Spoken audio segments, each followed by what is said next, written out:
and other types of movie magic. All right, we got to charge right into it. All right. So Mitch is here online. Good to see you, Mitch. Julie's here also. Julie has made it as well. Sarah McPike, I got an email indicating she had been in the waiting room, so I expect to see a pop-up here in a moment. I've got Kathy Blyer in person. I've got Linda Muck in person. Mike Frazier in person. Nola and Jerry Kusero are right here. Eric Hintz is around. Sarah McPike is now arriving on the line. All right. Hi, Pastor. Revelation chapter 20. We left it off last time by asking the question, who is left? So let's go to screen share and pop up the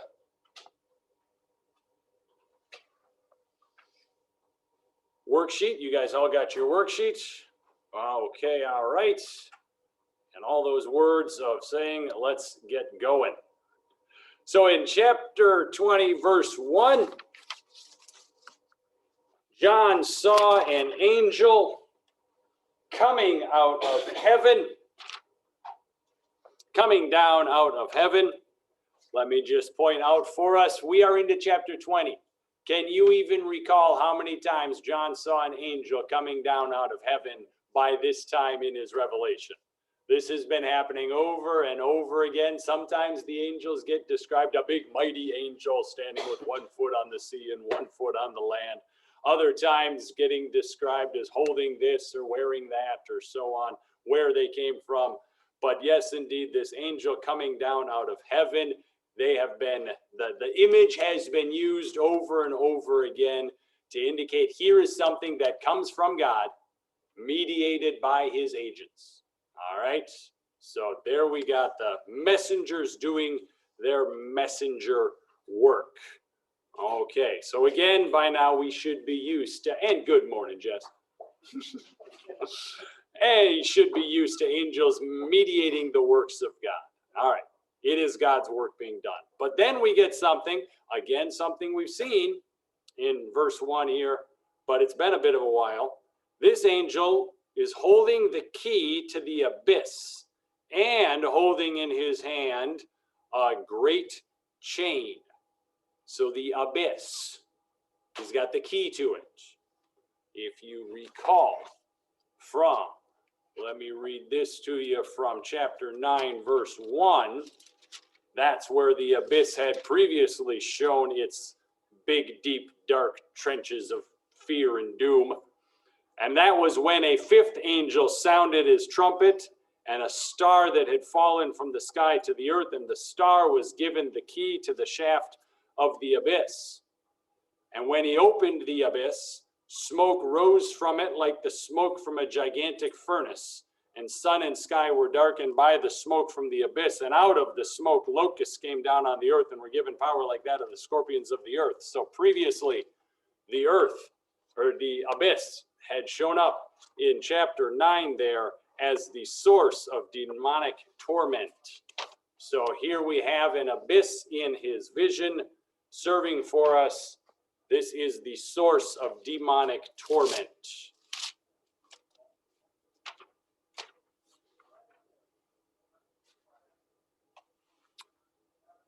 Now the key, or the angel, having the key, in verse 2, seized the dragon, that ancient serpent, who is the devil, or Satan, and bound him for 1,000 years.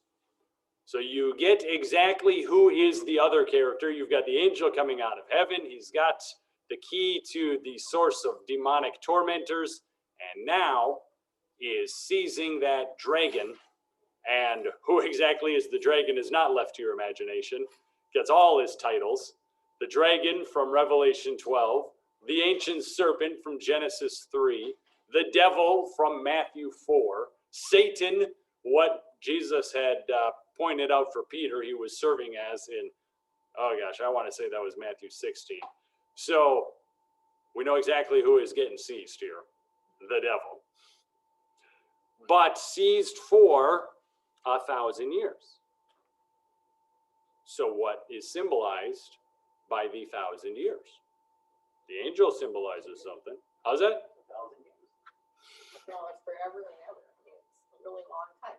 We get really long time. Yes. We get the whole complete age because you've got there. So maybe not so much really long time, but the whole complete time because you've got a multiple of 10. And 10 has been used over and over, and it's multiples to symbolize what is complete. As you go back to the 144,000, you find out that the 1,000 gets tacked onto there as the symbolizer that that's all of the people of God. Now you get, this is all of the complete time here. So to switch, so as my man Eric here, to pick on Eric for a second, said, it seems like it just said 1,000 years. To go from, there's an angel and it's got this key to an abyss, and that obviously stands for something. And he seizes a dragon, and that obviously stands for something, and gets spelled out what that is, you know, the ancient serpent, the devil, the serpent. And then the 1,000 years, you kind of got to keep going with the symbology here. This needs to mean, this is standing there in a place. It's in the middle of a whole bunch of symbols. And so we hang on to, okay, what's that symbol? And since we've seen multiples of 10 functioning to indicate the complete, just kind of complete, 10 oftentimes having to do with all of it, then we have here the 1,000 years, a symbol of completeness all the time until the end. We will come back to that, but first, let's keep going on the rest of chapter 20. Or at least we'll see how far we get in chapter 20. It's 14. I've been noticing we go at a pace of roughly 10 verses, and we have 15. So we'd have to go at like 1.5 times speed to make it all the way through here. And it's not going to help when I stop and make comments about that. Sorry. Verse 3. He bound him for 1,000 years. He threw him into the abyss and locked and sealed it over him to keep him from deceiving the nations anymore until the 1,000 years were ended. After that, he must be set free for a short time.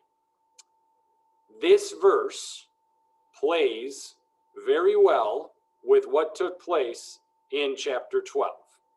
So, what happened to the dragon in Revelation 12:9?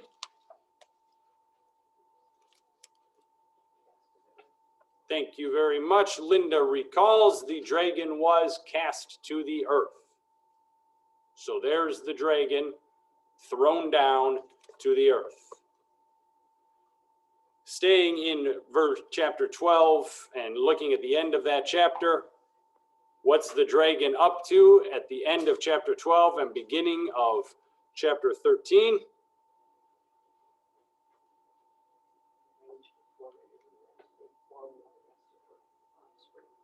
Okay, so there we have him setting out to make war on the woman's offspring. Brief reminder there, that is in reference to believers, the woman being the church. But where's the dragon in that particular scene at the end of chapter 12? So he wants to make war with the woman's offspring. Enraged, where is the dragon? And Sarah's unmuted her microphone, so we'll let her have it. Stood on the shore of the sea. There he is on the shore of the sea. So he is nearby to the sea, has been functioning in a couple of different places as the representation of creation of all people.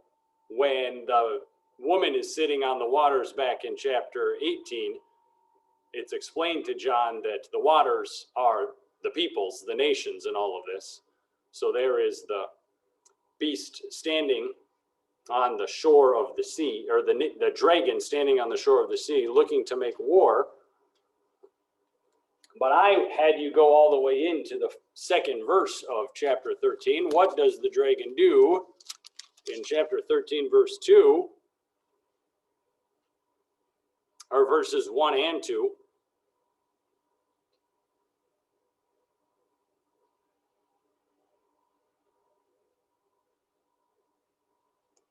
Dragon's there making war. He's standing on the shore of the sea.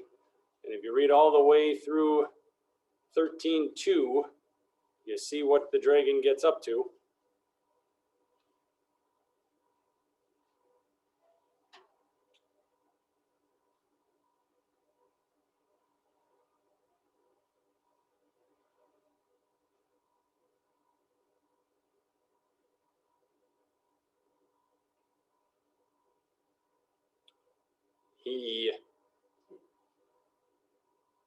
The dragon, exactly, the dragon gave authority, the power and throne and authority to the beast.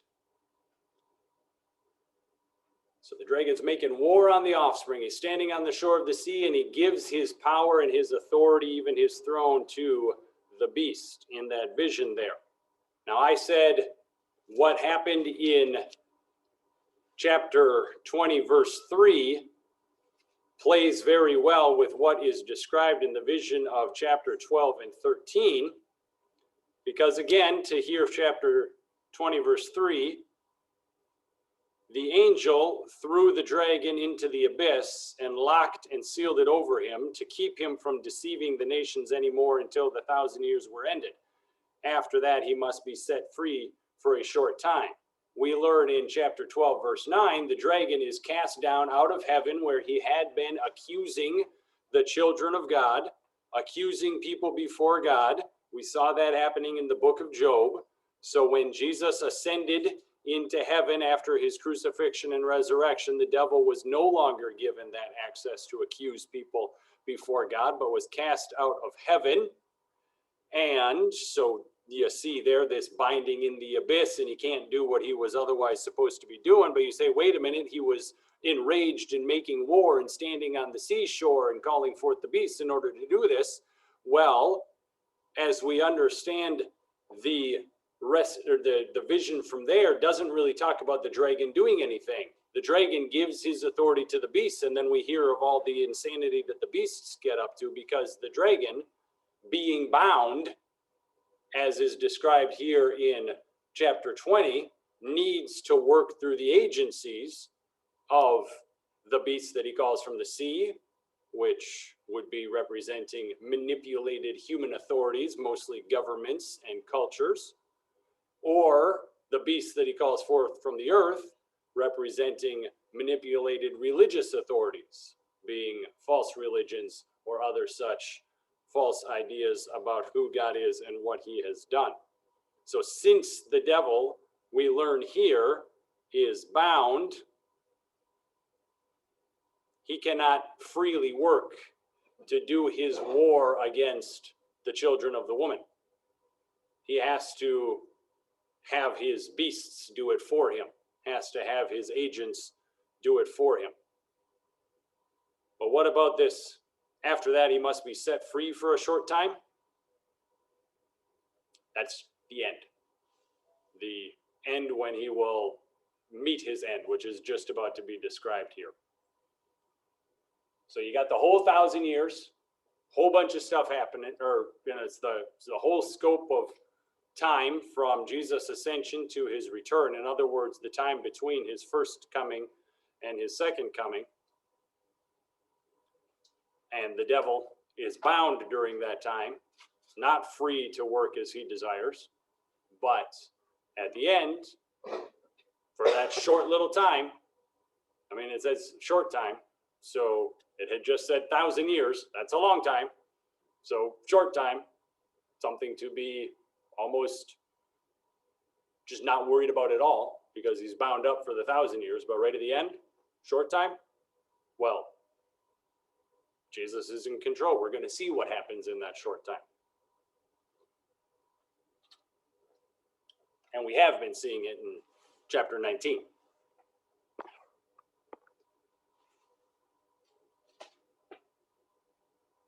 Could I make a point I wanted to?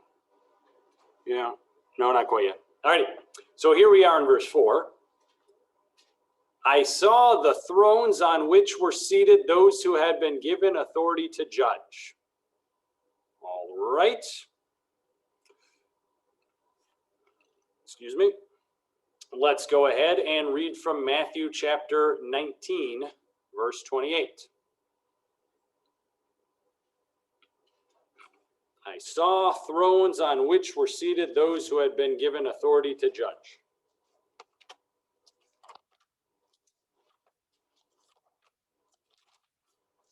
Matthew 19, verse 28,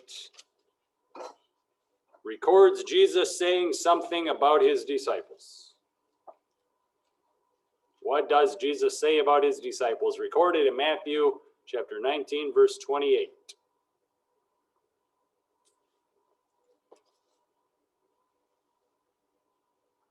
To pick on Mitch for just a second, I see your lips moving. Are you just reading or are you answering the question? I'm reading it. All right, you're just reading. Good job on reading it out loud. That's good stuff. I'm going to oppose Jesus said to them, truly I tell you, at the renewal of all things, when the Son of Man sits on his glorious throne, you who have followed me will also sit on 12 thrones, judging the 12 tribes of Israel. And everyone who has left houses or brothers or sisters or father or mother or wife or children or fields for my sake will receive 100 times as much and will inherit eternal life. But many who are first will be last, and many who are last will be first. So, what do you suppose it means that they're going to receive 100 times much more? I'm going to point it out. That means we're going to use those multiples of 10 again to say you're going to get filled up to completeness. There's going to be enough. Who do you suppose are the 12 tribes of Israel? I mean, that's the people of God, isn't it? There you go. There's a symbol. Oh my goodness, Jesus is using these same images when he is teaching his disciples in chapter 19 of Matthew, and John seeing these things in visions later on.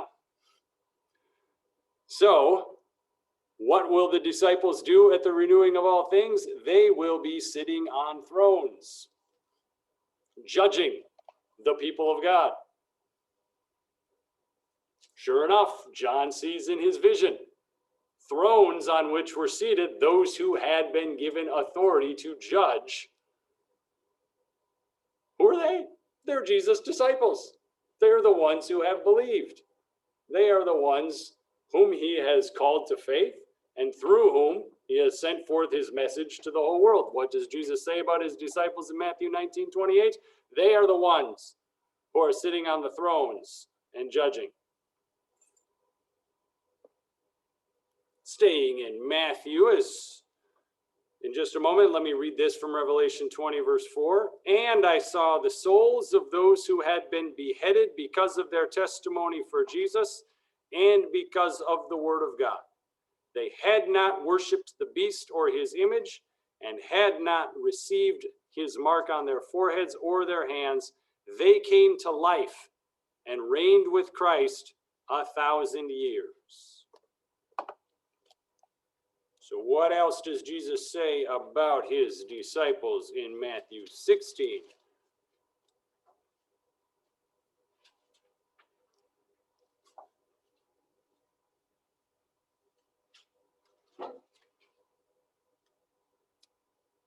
Mike, may I impose on you to read for us from verses 24 through 26?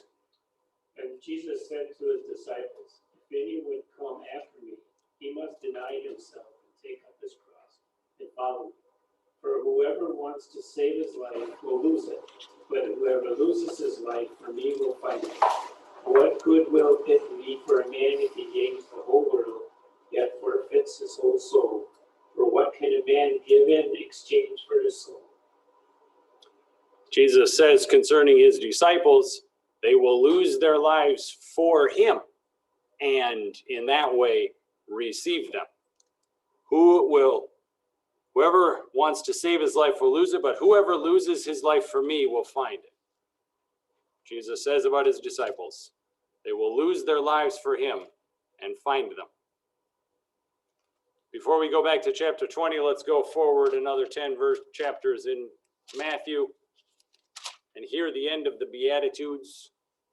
If I can impose on Nola this time to please read Jesus' words of blessing there in Matthew chapter 5, verse 11. Matthew chapter 5. Yes, please.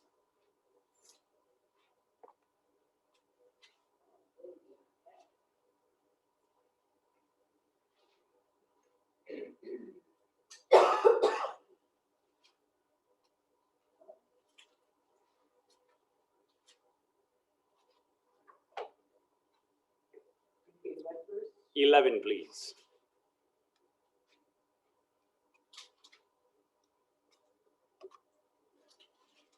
Blessed are you when people insult you, persecute you, and falsely say all kinds of evil against you because of me.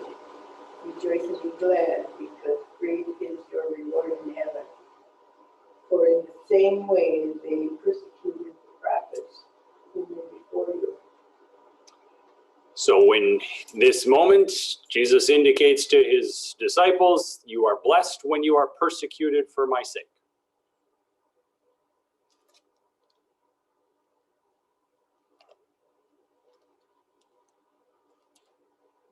You are blessed when you are persecuted for my sake. These are words from Jesus' own mouth.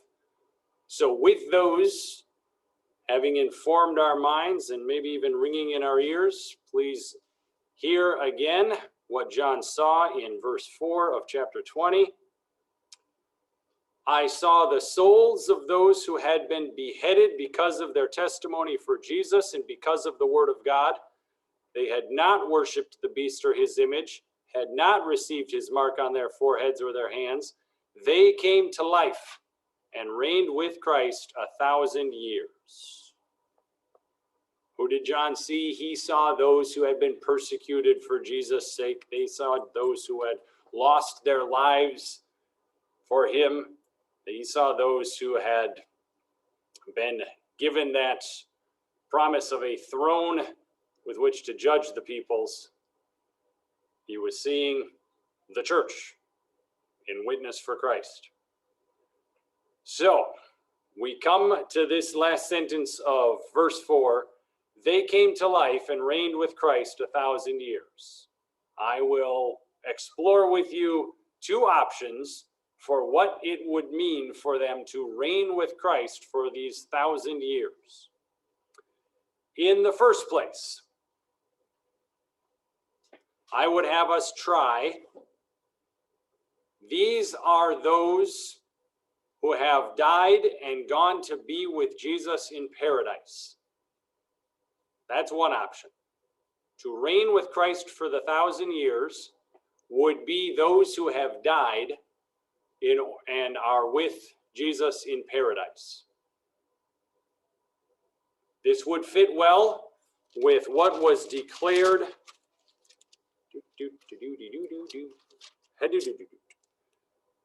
at the end, or in the middle of chapter 14.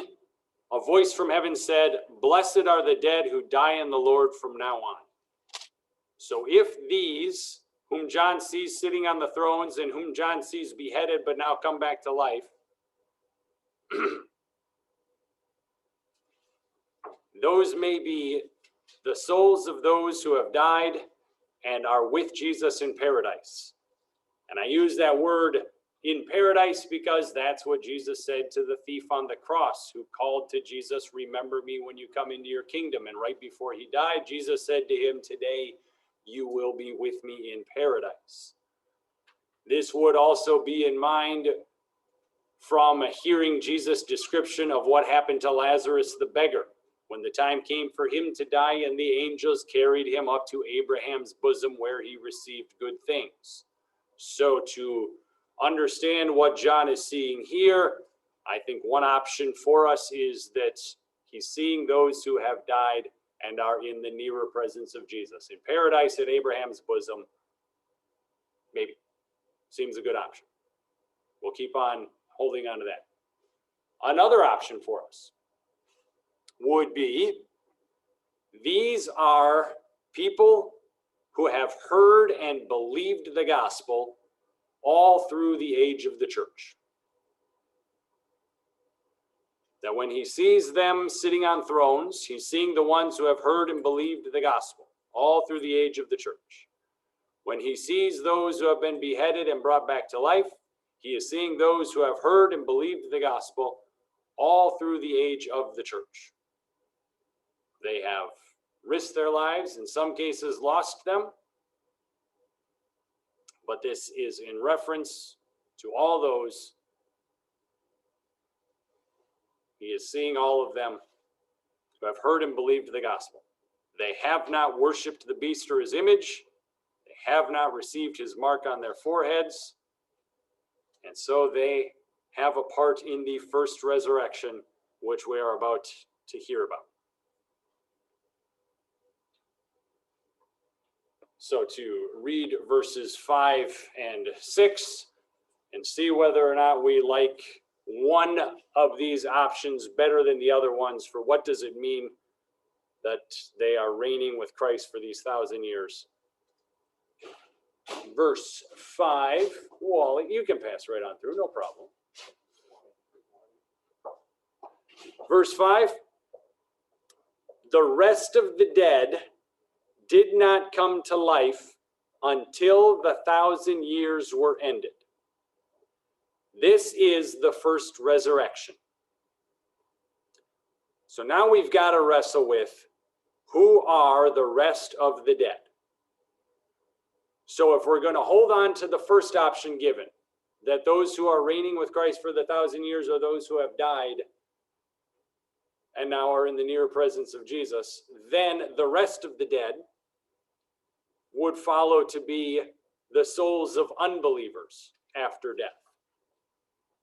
Like the rich man in Jesus' story concerning Lazarus and the rich man who went to torment and was told that he is now receiving bad things while Lazarus received good things. And so the rest of the dead don't come back to life until the 1,000 years are ended. But if we hold on to the second option, that the ones reigning with Christ for 1,000 years are those who have heard and believed the gospel all through the age of the church, then the rest of the dead who don't come to life until the 1,000 years are ended are those who either did not hear the gospel or did not believe the gospel when they heard it all through the age of the church. This fits nicely with, I'm pretty sure, Peter's proclamation in his letter that at the end, every knee will bow and every tongue confess that Jesus is Lord. So these don't come to life, as in don't believe, until they are forced to. When Jesus comes back and every knee bows and every tongue confesses.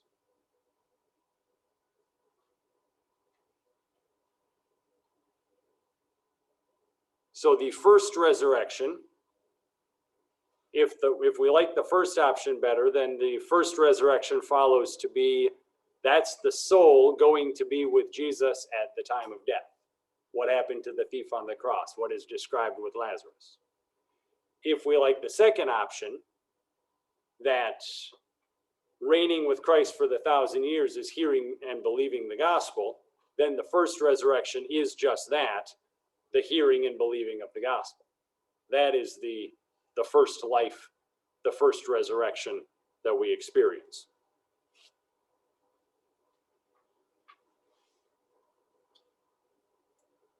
So then, verse 6. Blessed and holy are those who have part in the first resurrection. The second death has no power over them, but they will be priests of God and of Christ, and will reign with him for 1,000 years. So it is repeated that they reign with Christ for the 1,000 years. That the second death, which we've heard reference to, have we heard them? We heard it way back during the letters about the second death.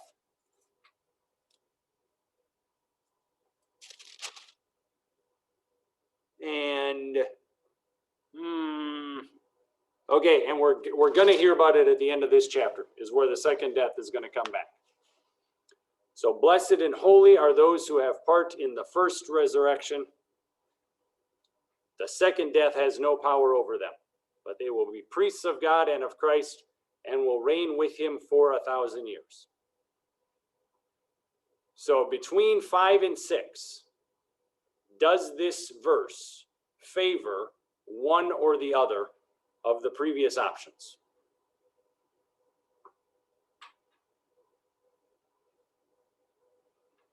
Does it seem to lead us more to those who are reigning with Christ for 1,000 years, or those who have died already and are in his nearer presence? Or does this seem to favor more toward those who are reigning with Christ for the 1,000 years, or those who have heard and believed throughout the age of the church?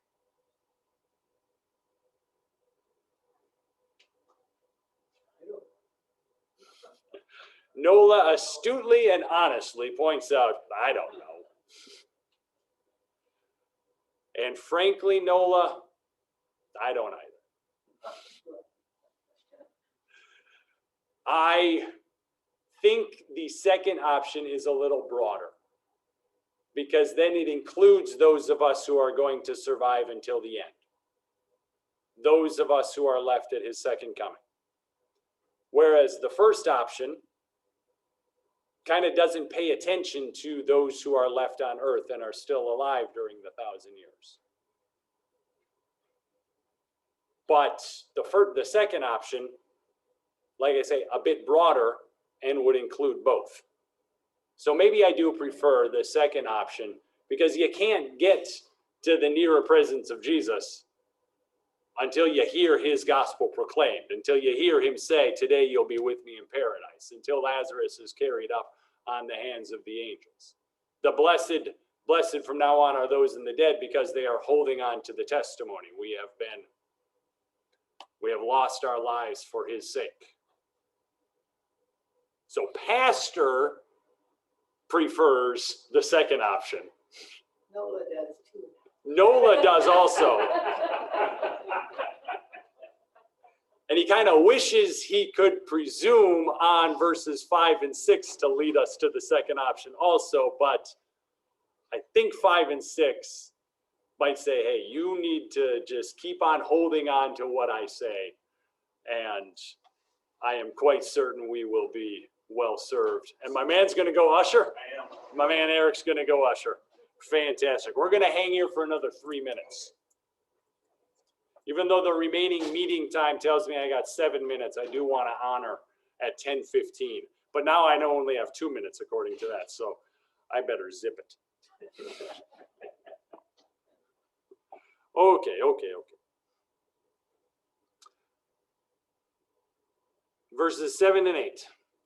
When the 1,000 years are over, Satan will be released from his prison and will go out to deceive the nations in the four corners of the earth, Gog and Magog, to gather them for battle. In number, they are like the sand of the seashore. Do I want to keep going? I'll stop there. What did John see in Revelation 9:13 through 19? I'll tell you what John saw in Revelation 9, verses 13 through 19. The sixth angel sounding his trumpet, and a voice coming from the horn. So what did he see? He saw the sixth angel sounding his trumpet, and he saw a voice and heard a voice coming from the horns of the golden altar before God, and said to the sixth angel who had the trumpet, release the four angels bound at the great river Euphrates. And the four angels who'd been kept ready for that very hour and day and month and year were released to kill a third of mankind. And the number of mounted troops was 200 million. I heard their number. And the horses and riders I saw in my vision looked like this: the breastplates, fiery red, dark blue, yellow as sulfur, heads of the horses like heads of lions, out of their mouths, fire, smoke, sulfur. Okay, we can kind of keep fearful stuff, terrifying stuff is what he saw there. And then in Revelation 16, verses 12 through 14, John saw, again, I'll tell you what John saw. He saw the sixth angel pouring out his bowl on the great river Euphrates. So in 9, he sees the sixth angel blowing the trumpet, and what's there? The river Euphrates. And an army that is an unconscionably large number. We have yet to see an army with 200 million soldiers on one side.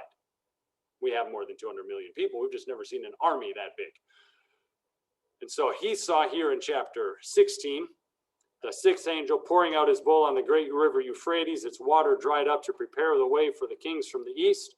And then I saw 3 evil spirits that looked like frogs, and they came out of the mouth of the dragon, out of the mouth of the beast, and out of the mouth of the false prophet, spirits of demons performing miraculous signs. And they go out to the kings of the whole world to gather them for the battle on the great day of God Almighty. So the sixth bowl poured out, which was the beginning of the great battle of the day of the Lord Almighty. And what did he just see right before this vision of what happens to the dragon? When he was seeing this vision of what happened to the beasts, he saw the beasts and the kings of the earth and their armies gathered together to make war against the rider on the horse and his army, which had been identified as Jesus. So John saw the great armies gathered to make war. So in verses 7 and 8, Satan being released from his prison and going out to deceive the nations in the 4 corners of the earth. Once again, we'd see the 4 angels released to go out and gather together. Gog and Magog, this is the first time they show up, but they are clearly those foreign powers that are coming in, foreign at least to Israel, for that one purpose of battle. And in number, there is like the sand of the seashore. Again, 200 million seems to fit about sand of a seashore, just a massive, huge, irresponsibly large number for an army. John's already seen this great battle, and here he's seeing it again, this time in reference to what is going to happen to the devil, Satan, that ancient serpent, the dragon.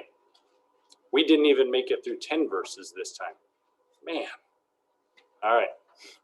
So we will pick up right in the middle of that battle next time when we gather together. Which, In all fairness, there's a lot of good stuff happening here. oh yeah, he's definitely not in charge. Yeah, it's the Satan, that is. Yeah, it's not going well for him. Okay, let me work out. I am going to guest preach at Calvary in Wapaka next Sunday. And so I think I might be pushing off class here until the 22nd. So who's preaching here? So Vicar James again. Oh, yeah. But we just Right. going, yeah. There we go. There we No go. Bible. But there's no Bible, no Revelation study. Okay. No Revelation study. All right. So there we go. Okay. Love you all. Bye-bye. Yep.